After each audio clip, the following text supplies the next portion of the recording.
공인중개사 시험 기출문제를 풀어보고 있습니다. 자, 도시 및 주거환경 정비법의 7번째 테마는 정비사업 시행을 위한 특례, 이 정비사업을 이제 도와주기 위한 여러 가지 조치가 있습니다.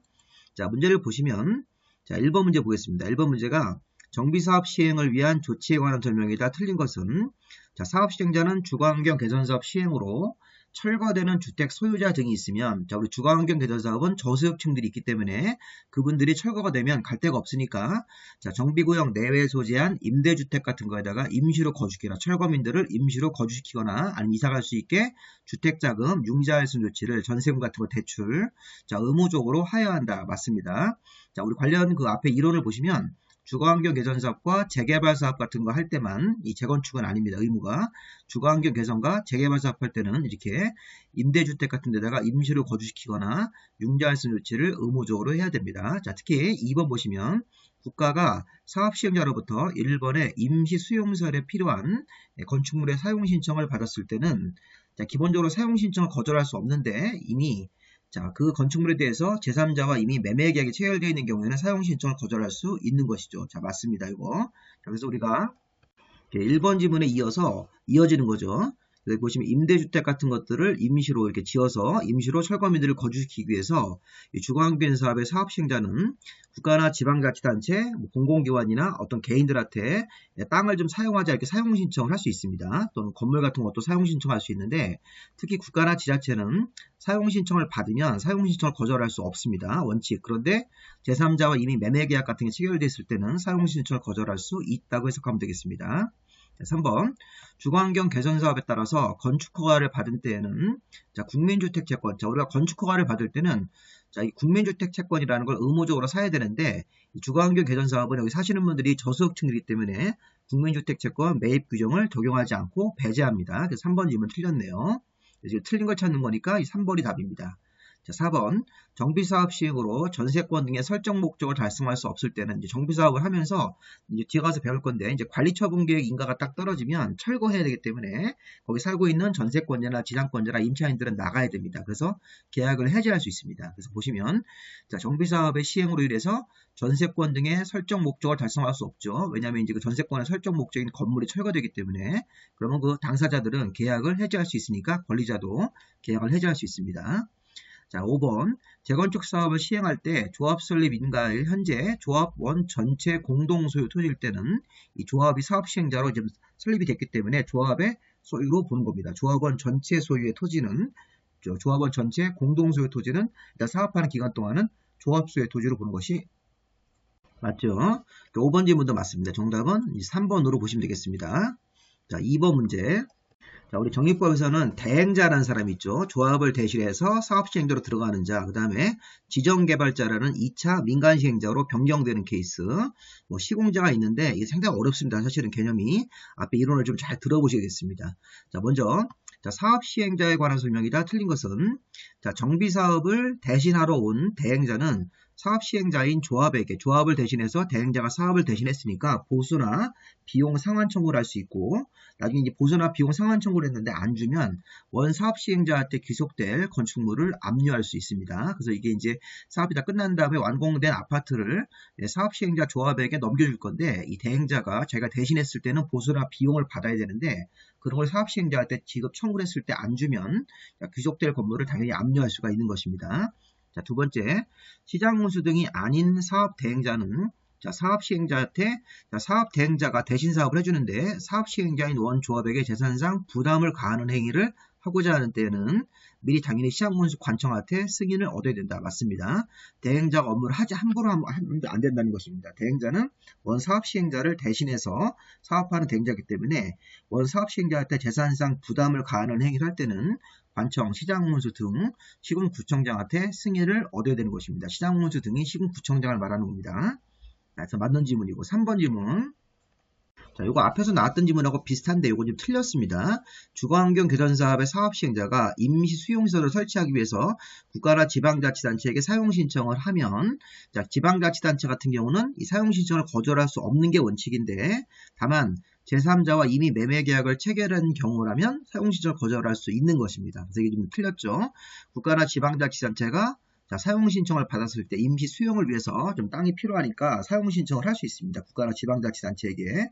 그럼 기본적으로 제3자와 이미 매매 계약을 체결한 경우, 그런 경우에는 사용 신청을 거절할 수가 있고, 그런 제3자랑 이미 계약 같은 걸 체결한 그런 내용이 없을 때는 사용 신청을 거절할 수 없는 것입니다. 그래서 3번 좀 틀렸습니다.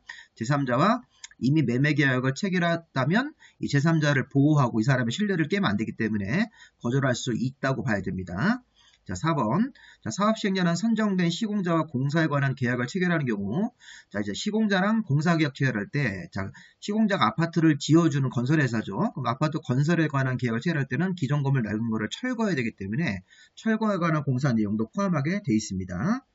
자, 우리 앞에서 배운 것 중에서 재개발 사업을 지정개발자라는 2차 민간 시행자가 들어와서 하는데, 이 지정개발자가 주로 이게 재개발 사업에서 상업지역 같은 걸 재개발할 때는 이 사업하다가 중간에 중단되면 피해보는 사람이 생기기 때문에 피해 보상을 해주기 위해서 이 사업 시행 계획 인가할 때, 자, 정비사업비의 20% 이내, 100분의 20 정도 이내에서 정한 금액을 예치금으로 예치하게 할 수 있고, 이 예치금은 사업이 다 끝나서 영상지원 마무리가 돼서 청산금 지급이 완료된 때 반환하는 거 맞습니다. 그래서 우리가 재개발 사업의 지정개발자가, 자, 정비사업비의 예치금 같은 것들을 관청한테 내고 사업을 해서 사업이 마무리가 되고 이 청산금 지급이 완료가 되면 사업이 정상적으로 끝나는 경우니까 이게 반환이 되는 겁니다. 이 지정개발자한테. 자, 그렇게 정답은 3번으로 봐야 되겠네요. 정답 3번입니다. 자, 5번 질문도 은근히 까다로운 질문이니까 앞에 내용하고 잘 맞춰서 보시 바랍니다. 자, 그리고 이제 추가적으로 좀 보시면, 자, 우리 앞에서 봤는데 이 개선사업과 재개발사업 같은 거 할 때는 의무입니다.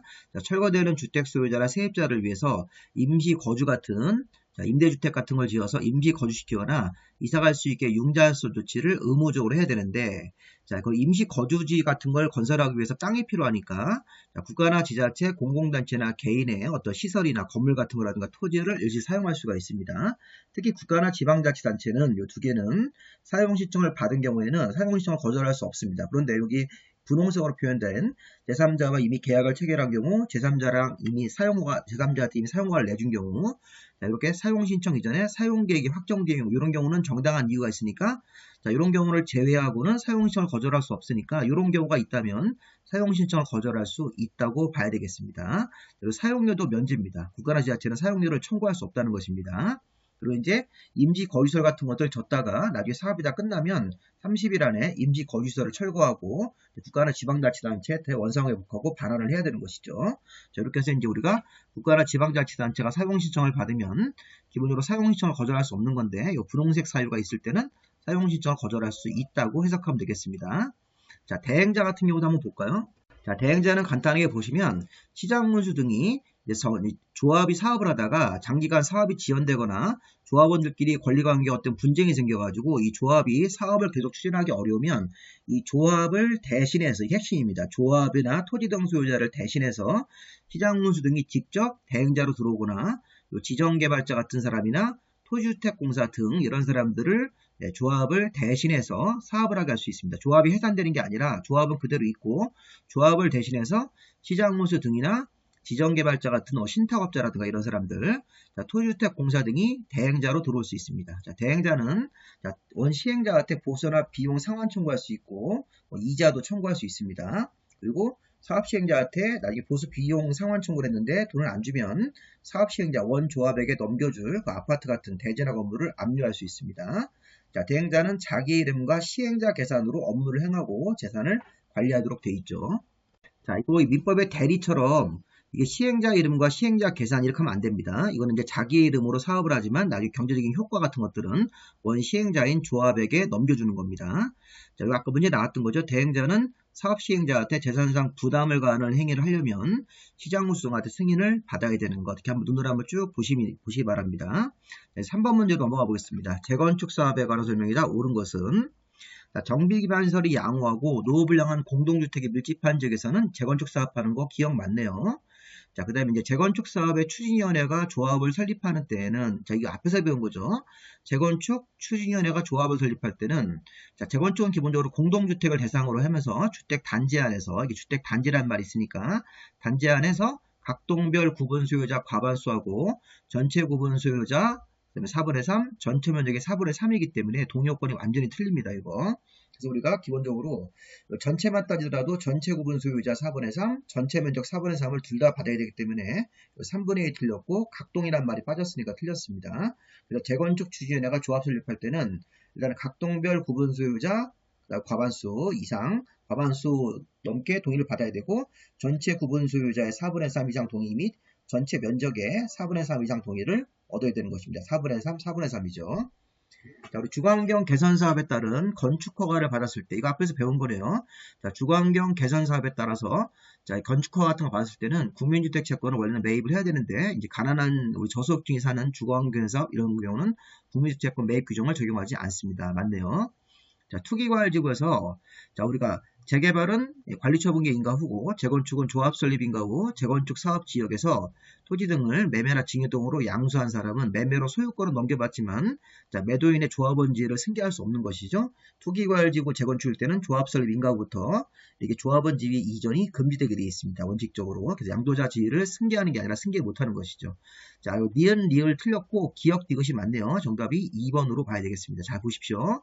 자, 이 문제는 재건축 사업 등이니까 재건축 관련 문제도 내고 주거환경 사업을 하나 섞어가지고 문제를 이렇게 했으니까 그래서 이것은 재건축 사업이 아니라 개선 사업에 관한 지문입니다. 개선 사업 같은 거 할 때는 국민주택 채권 매입 규정을 적용하지 않습니다. 가난한 사람들한테는 채권 매입하는 게 부담스럽기 때문에.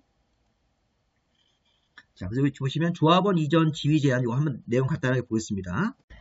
자, 우리 조합원 지위의 이전은 이렇게 양도나 증여나 판결 등으로 조합원의 권리, 소유권이 이전됐을 때, 자, 조합원의 권리를 취득한 사람이 소유권을 넘겨받은 양수인이 조합원이 된다는 뜻입니다. 원칙은 조합 설립인가 후 양도나 증여, 판결 같은 여러 가지 이유로 조합원의 권리가 소유권입니다. 소유권이 넘어가면 팔 수 있다는 얘기죠. 그럼 소유권을 취득한 사람, 양수인, 매수인이 조합원이 되는 겁니다. 이게 바로 매도인의 조합원지위를 승계하기 때문에 조합원 이름을 바꾸면 되는 겁니다. 그런데 원칙은 이런데 투기과열지구 같은 데서는 재건축은 조합 설립 인가 후부터, 재개발은 관리처분계 인가 후부터 토지나 건물을 양수한 사람이 소유권은 넘겨받지만 조합원이 될 수 없다는 것입니다. 그래서 소유권을 갖고 있지만 나중에 현금 청산이 되는 겁니다. 그래서 우리가 이제 이거를 사실 때 투기과열지구에서 재건축을 할 때는 조합 설립 인가일이 오늘이면 어제 날짜까지만 이렇게 사셔서 매매 계약을 다 완결하면 기본적으로 소유권이 넘어가 버린 거죠. 그렇게 되면 조합 설립 인가 전날까지 등기까지 다 완료가 돼서 소유권이 넘어가면 그때는 조합원지를 승계를 받는데 투기과열지구에서 재건축일 때 조합 설립 인가 2, 인가일 이후부터 그 이후에 이렇게 소유권을 넘겨받으시면 이 조합원지를 승계할 수 없고 재개발은 좀 규제를 약하게 하기 때문에 관리처분계획 인가 후부터 조합원이 될 수 없는 규정이 적용이 되는 것입니다. 물론 이제 여기 또 예외가 있어요. 투기과열지구 하더라도 이게 지금 양수인이 정상적으로 조합원지를 넘겨받는 경우도 있습니다. 이게 부득이한 사유들이죠. 자, 세대원이 근무나 생업, 질병, 치료 1년 이상, 취약이나 결혼 등으로 세대원 모두가 다른 시군으로 이사를 나가는 것. 부득이한 사유로 다른 시군으로 이사를 나가서 세대원 모두가 그런 경우는 투기과열지구 같은 거 따지지 않고 조합원지를 승계할 수 있는 것입니다. 상속받은 주택으로 세대원 모두가 이전을 나갈 때, 자, 세대원 모두가 해외로 이민 가는 거, 2년 이상 해외 체류, 자, 1주택자가, 1세대 1주택자가 양도를 한다. 투기과열지구 안에서. 근데 이제 주택 소유기간이 10년 이상이 되고, 추가적으로 거주기가 5년 이상 이런 조건을 맞추면 이건 투기 목적이 양도인이 투기 목적으로 파는 게 아니기 때문에 이런 경우는 조합원지를 정상적으로 승계할 수 있다는 것입니다. 그 밖에 미음번하고 비읍번 같은 경우는 있는데 지분형 주택을 공급받기 위해서 또 공공임대나 공공재개발 사업의 시행자가 이런 식의 표현이 나왔을 때도 조합원지를 승계할 수 있는 경우니까 여기 좀 분홍색으로 체크한 부분들은 투기과열지구 같은 거 안 걸리고도 조합원이 될 수 있는 규정도 있다는 것입니다. 자, 이런 내용들 한번 좀 보시고요. 4번 문제 보겠습니다. 자, 여기 심화 표시가 붙은 문제입니다. 여기 3번 지문하고 요 뒤에 이제 5번 지문이 어려운 지문입니다. 자, 지금 보시면 이 재개발의 사업 시행 계획 관련된 이제 종합 문제로서 이제 혼합된 문제인데, 자, 이게 조합에 의한 재개발 사업 시행에 관한 설명이다. 틀린 것은, 자, 1번 사업을 시행하는 조합이 시장 우수한테 사업 시행 계획을 만들어서 사업 시행 인가 형태로 인가를 받아야 되는 것은 이거 기본 지문입니다. 그래서 이제 재개발 사업의 시행자인 조합이 시장 우수 등한테 이 사업 시행이라는 게 사업 시행 인가라는 게 사업 시행 계획의 인가이기 때문에 사업 시행 계획 인가를 받아야 됩니다. 그 사업 시행 계획서에는 기존 건물의 일부를 존치하거나 리모델링이 포함된 사업 시행 계획서를 만들어서 제출할 수도 있습니다. 자, 3번 잘 보십시오. 자, 인가받은 사업시행계획을 변경할 때도 변경인가인데, 자, 그럼 잘 보십시오. 인가받은 사업시행계획 중에서 부대나 복리시설의 위치를 변경하는 경우는 이건 경미한 사항이 아니기 때문에 변경인가를 받아야 되는 사항이 맞습니다. 이게 이제 기본적으로 이런 게 있어요. 자, 부대나 복리시설 같은 경우는 확대하는 변경일 때는 변경 신고사항이 있습니다. 우리가 변경인가보다 간단하게 변경 신고라는 게 있는데, 자, 기본적으로 사업시행계획을 인가받은 거를 변경할 때는 변경인가입니다. 우리 법에 보면 경미한 사항은 변경 신고하는 게 있다. 대표적인 게 뭐냐면, 자, 건축물이 아닌 부대나 복리시설을 확대할 때, 자, 그런데 위치를 변경할 때는 신고사항에서 제외가 됩니다. 그래서 지금 위치를 변경한다는 게 붙었기 때문에 변경인가를 받아야 되는 것이 맞습니다. 이 조항 잘 보십시오. 이거 자세히 설명을 드릴 겁니다. 제가 보충 설명을. 자, 그리고 이제 4번에 보시면 철거되는 주택 소유자나 세입자를 위해서 저희도 주거환경 개선 사업 같은 경우겠죠. 주거환경 개선 사업이나 재개발 사업 같은 거 할 때는 사업 시행으로 철거되는 주택 소유자나 세입자에 대해서 자, 임시 거주지 같은 걸 지어주기 위해서 국가나 지방자치단체 건물 같은 경우를 또 토지 같은 경우를 사용 신청할 수 있고 사용 신청을 정당한 사유가 없으면 거절할 수 없는 것이죠. 자, 그리고 사용료는 면제가 되는 거기 때문에 이게 지금 4번 지문이 맞는 지문으로 발휘했습니다. 사용료, 대부료는 면제가 된다. 자, 조합이 시도지사 또는 토주택공사 등이 사업시행으로 건설된 임대주택을 인수를 요청하는 경우에는 토주택공사 등이 우선적으로 인수를 해가야 된다. 이게 아니라 토주택공사 등이 우선적으로 인수하는 게 아니라 시도지사나 시장군수구청장이 우선적으로 인수를 해야 합니다. 자, 시도지사나 시군구청장이 우선적으로 인수를 해야 된다. 토주택공사 등이 우선적으로 인수하는 게 아니라 자, 그래서 이건 바로 재개발 사업을 하면서 임대주택 같은 걸 짓게 돼 있습니다. 자, 총 주택수의 100분의 20 정도 이내에서 임대주택을 짓는데 임대주택을 누가 인수해야 할 거냐? 시도지사 또는 시군구청장이 우선 인수자가 된다. 이렇게 되어 있습니다. 그래서 5번 질문 틀린 겁니다. 자, 조금 어렵죠? 자, 우리 정비법은 대충 공부하시면 안 돼요. 디테일하게 좀 이제 이론을 좀 보신 다음에 문제를 풀어보시는 게 이게 맞습니다. 자, 조금 이론도 다시 한번 봐드리면 좀 전에 사업시행계획의 변경인가, 자, 사업시행계획 인가받은 사항을 변경, 중지, 폐지할 때도 인가를 받아야 된다. 다만 다음에 경미한 사항은 변경 신고사항도 있다. 자, 일단 보시면 사업비의 10% 이내의 변경, 대지면적 10% 이내에서 변경, 자, 경미한 변경 10% 이내. 자, 이거 보십시오. 건축물이 아닌 부대나 복리시설의 규모를 확대할 때는 경미한 변경이다. 자, 이런 거는 변경인가 안 받고 신고하면 됩니다. 자, 부대나 복리시설이 확대되면 주민들한테 조합원들 같은 주민들한테 좋은 거기 때문에 간단한 사항이니까 이거는 그리고 간단하게 부대나 복리시설 같은 경우는 설치 규모가 확대가 되면 주민들한테 유리한 것으로 보고 여기 간단한 경미한 변경하고 마찬가지로 주민들한테 유리한 것은 신고사항인데 여기 보시니까 위치를 변경하는 경우 위치가 변경이 없는 경우에만 신고사항을 적용할 수 있다. 아까 우리 문제에서 자, 위치가 변경됐습니다. 이렇게 위치 변경이 되면 이거는 변경 신고사항이 아니라 변경 인가 받아야 됩니다. 자, 이런 것들 이제 시험 문제 다시 한번 낼 수 있겠죠. 한번 나왔던 질문이기 때문에 그래서 보시면 건축물이 아닌 부대나 복리시설의 확대 같은 변경은 변경 신고사항이다. 다만 위치를 변경하는 그런 형태일 때는 변경인가를 받아야 되는 것이죠. 신고사항에서 제외되기 때문에 요거 3개 정도를 한번 잘 보시기 바랍니다. 간단하게 변경인가 안 받고 신고사항도 있다. 자, 그 다음 좀 전에 아까 재개발 사업할 때는 총 주택수의 20% 이내에서 이 조례가 정하는 숫자만큼 임대주택을 의무적으로 져야 됩니다. 이거 자, 이 법제 79조 5항인데 자, 이거 한번 보십시오. 자, 재개발은 총 주택수 만약에 1000개를 지으면 그 중에 최대 100분의 20까지이기 때문에 200세대를 임대주택으로 줘서 이거를 인수자한테 줘야 됩니다. 그래서 보시면 장관이나 시도나 신구청장, 토지주택공사 등은 조합이 요청을 하면 재개발의 임대주택 같은 경우를 지어진 임대주택을 인수를 해야 된다. 자, 우선 인수자 여기 시험 문제였었죠? 시도지사나 신구청장이 우선적으로 인수를 해가야 됩니다. 시도나 신구청장이 예산 같은 이유로 부득이한 사정 같은 이유로 인수하기가 어려우면 국토부 장관한테 토지주택공사 등을 인수자로 정해달라고 요청을 할 수 있습니다. 그래서 2차 인수자가 국토부 장관한테 인수할 수 없는 경우 1차 인수자가 인수하기 어려우면 국토부 장관한테 토지주택공사 등을 2차적으로 인수자로 지정해달라고 요청을 할 수가 있습니다. 자, 또 하나 중요한 거, 자, 인수 가격할 때 자, 보시면 재개발 주택의 인수자가 인수해 갈 때 인수 가격을 줘야 됩니다. 이때 건축비, 이게 건설 원가, 건물값은 자, 이 건축비라는 기본 건축비에다가 여기 부속 토지 가격을 합치는데 이 부속 토지 가격이 이게 감정평가한 금액으로 돈을 받는 겁니다. 기부하는 게 아닙니다. 자, 재개발의 임대주택을 인수해 갈 때는 이 인수해가는 가격이 보시면 이 공공주택 특별법에 따라서 자, 여기 건축비라는 게 있고 건축비에다가 부속 토지 가격을 주기 때문에 토지 가격을 주는 겁니다. 이 기부하는 거는 뒤에 가서 용적률 초과할 때 그때 나오는 겁니다. 자, 지금 건축비에다가 부속 토지 가격을 주는데 이 부속 토지 가격은 이 감정평가업자 둘 이상이 들어가서 평가한 금액의 산술평균 값을 계산해가지고 인수자가 이 돈을 주고 가져가는 것이죠. 이렇게 해서 이걸 기부한다고 하시면 안 됩니다. 이거 잘 보셔야 됩니다. 그다음 이 재개발 같은 거 할 때 이게 중요한 포인트가 자, 재개발 사업했을 때는 전체 주택수 중에서 20% 이내까지 임대주택을 의무적으로 줘야 된다. 자, 임대주택을 장관이나 시도나 시구청장, 토지주택공사 등이 이제 요청이 있을 때는 인수를 해야 되는데 우선 인수자가 있네요. 시도나 시구청장 같은 사람들이 우선적으로 인수를 해가는 겁니다. 자, 만약에 부득이한 사유로 인수하기가 어려우면 국토부 장관에게 자, 토지주택공사 등을 인수자로 정해달라고 요청을 할 수 있으니까 나중에 2차 인수자가 토지주택공사 등이 되겠네요. 자, 인수자가 인수해 갈 때 가격은 건물값은 건축비라는 게 있고 공공주택 특별법에 따른 건축비에다가 부속 토지 가격을 여기 감정평가한 금액으로 지급을 하게 돼 있으니까 이거 잘 봐주시기 바랍니다.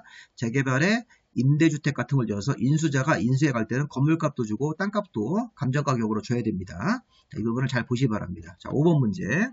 자, 5번 문제는 이 정비사업에 관한 설명이다. 가장 옳은 것은 자, 정비사업을 시행하게 되면 건물이 철거되기 때문에 지상권, 전세권, 임차권자가 이 목적물 건물이 철거되기 때문에 자, 임차권의 설정 목적을 달성할 수 없으므로 권리자는 계약을 해지할 수 있는 것입니다. 맞습니다.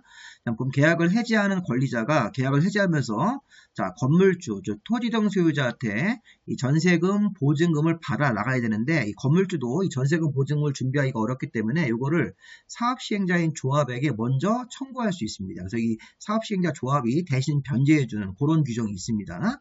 그래서 전세금, 보증금 이런 것들 금전반환 청구권을 계약을 해지하고 나가는 전세권자나 임차권자가 보증금을 받아 나가야 되는데 이 건물주인 토지 등 소유자가 돈이 없다고 하니까 이 사업시행자인 조합에게 먼저 행사할 수 있습니다. 그래서 2번 지문 틀렸고 1번 지문은 맞는 지문으로 봐야 되겠죠.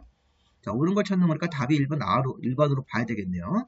우리 3번 문제. 자, 금전반환 청구권에서 앞에서 행사했었죠. 자, 지상권자나 임차권자가 금전반환 청구권 같은 경우를 토지등 소유자 원 건물주한테 행사하면 토지등 소유자가 사업시행자 조합에게 이를 의무적으로 부담하게 해야 된다. 자, 의무사항은 그건 아닙니다. 나중에 이제 토지등 소유자가 돈이 없기 때문에 사업시행자가 우선적으로 지급할 수 있다. 이렇게 임의 규정으로 할 수 있는 규정이지 이렇게 의무를 부담시켜서 사업시행자가 의무적으로 내줘야 되는 그런 조항은 아닌 것입니다. 틀렸고. 자, 사업시행자가 토지등 소유자한테 반환 의무를 대신 행하는 것은 원활한 사업시행을 위해서 전세권자나 세입자들이 빨리 보증금 받아 나갈 수 있게끔 해주는 그런 사업시행을 원활하게 위한 조치지 이거 증여 의무를 이행하는 것도 아닙니다. 증여할 의무가 있는 것은 아닙니다. 이거 사업시행자가 토지등 소유자 반환 의무를 대신 이행하는 것은 원활한 사업시행을 위해서 관련된 규정을 만든 거지 증여 의무를 이행하는 것은 아닙니다. 자, 관리처분계획 인가가 떨어지면 뒤에 가서 배울 건데 관리처분계획 바로 이제 건물을 철거합니다. 그럼 철거하기 위해서는 세입자가 나가야 되죠. 그러기 위해서 지상권, 전세권 설정계약 기간에 대해서는 예외적으로 민법의 280조 최단기간, 주임법상, 상임법상 관련 최단 규정을 적용하지 않습니다. 왜냐하면 이걸 적용을 하게 되면 임차인이 안 나갑니다. 관리처분계획 인가 며칠 전에 임대차 계약 체결하고 최단기간을 주장하면 철거를 못하죠. 그걸 받아주면. 그래서 철거를 하기 위해서 이런 최단기간 규정을 민법 시간에 우리 강행 규정으로 배우지만 국법에서는 적용하지 않는 규정도 있다는 것입니다. 정답 여기가 1번으로 아까 정답을 확인했으니까 1번 확인하시고요. 자, 그 다음에 6번 문제 우리 마지막 문제입니다. 자, 우리 용적률이 완화가 되면 국민주택 규모의 주택을 일정 비율을 의무적으로 줘야 됩니다. 자, 이 편의상 국민주택 규모의 주택은 소형주택이라고 부릅니다. 전용 이제 85제곱미터 이하의 소형주택인데, 자, 용적률이 완화가 되면, 자, 문제를 푸실 때 정의법에서 사업시행자가 국민주택 규모의 주택을 의무적으로 건설하는 이런 문제가 나오면 용적률이 이미 완화가 된 겁니다. 자, 용적률이 250%에서 300%로 완화가 돼가지고 50%가 가산돼가지고 아파트를 100개를 더 지면 그 중에 일정 비율을 국민주택 규모의 주택으로 건설을 해서 이거를 인수자가 또 인수를 해가는 겁니다. 자, 앞에 우리 재개발 임대주택하고 유사하죠. 자, 이거 구별을 해야 됩니다. 자, 문제 보십시오. 1번. 자, 사업시행자가 건설한 국민주택 규모의 주택을, 자, 이 용적률이 완화가 돼서 아파트를 만약에 100개를 더 줬다. 그럼 그 중에 일정 비율은 국민주택 규모의 주택으로 져서 장관이나 시도, 신구청장, 토지주택공사 등한테 공급을 해야 됩니다. 자, 이때 사업시행자가 인수자한테 공급해야 되는 국민주택 규모의 주택이 몇 동 몇 호인지는 공개 추첨을 해가지고 선정을 하도록 되어 있습니다. 만약에 101동, 102동으로 임의적으로 정하지 말고 몇 동 몇 호를 인수자한테 줄 건지에 대해서는 공개 추첨으로 선정을 해야 됩니다. 자, 세 번째, 국민주택 규모의 주택을 공급하는 경우에 시도나 신구청장 순서로 우선해서 인수해 갈 수 있습니다. 맞습니다, 이거.